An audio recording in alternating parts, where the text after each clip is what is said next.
ചൂട് കാരണേ വെട്ടിയതാണ്. ചേരേണ്ടതേ ചേരാവുന്നുള്ള ചൊല്ലില്ല, അതന്നെ ഇതിൽ പറ്റിപ്പോയത് കേട്ടോ. മുടി വെട്ടിയത് ഫ്ലോപ്പായി പോയതാ കേസ്. ഞാൻ അതെല്ലാം ഉദ്ദേശിച്ചത്.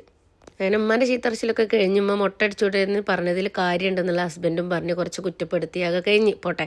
അങ്ങനെ ഞങ്ങളൊരു ഈവനിങ് സ്നാക്സ് ഒക്കെ ഉണ്ടാക്കി ഒരുമിച്ച് ചാടിക്കാന്നുള്ള പ്ലാനിങ്ങിൽ ഞാൻ ഒരു ചെറിയ കൊക്കവടൊക്കെ ഉണ്ടാക്കി കേട്ടോ. കൊക്കവട ഒടുക്കത്തെ ടേസ്റ്റും ഉണ്ട്. പിന്നെ ഒരു ഫുഡ് കൊടുത്താലും പറ്റാത്തൊരു മോളുണ്ട് എനിക്ക്. അതിന് എന്തെങ്കിലും ഒരു ഫുഡ് അറിയുന്നുണ്ടെങ്കിൽ പ്ലീസ് നിങ്ങളൊന്ന് കമൻറ്റ് ചെയ്യും. നാച്ചുറലായിട്ട് എന്തെങ്കിലും ഉണ്ടെങ്കിൽ ഒന്ന് കമൻറ്റ് ചെയ്യണേ.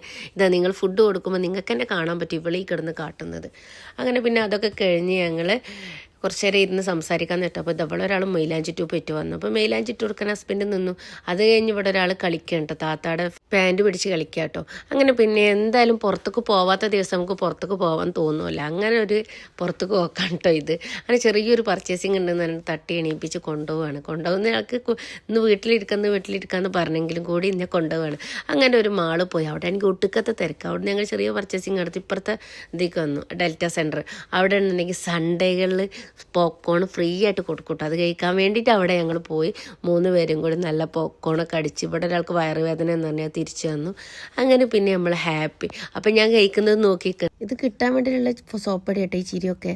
അങ്ങനെ പിന്നെ ഒരാൾ പിണങ്ങി നിൽക്കുന്നുണ്ട്. വീണ്ടും ഞാൻ മിററിൽ നോക്കിയിട്ട് ഞാൻ തന്നെ എന്നെ തന്നെ സമാധാനിപ്പിച്ചു. ബോറൊന്നുമില്ല. അപ്പോൾ ഓക്കെ.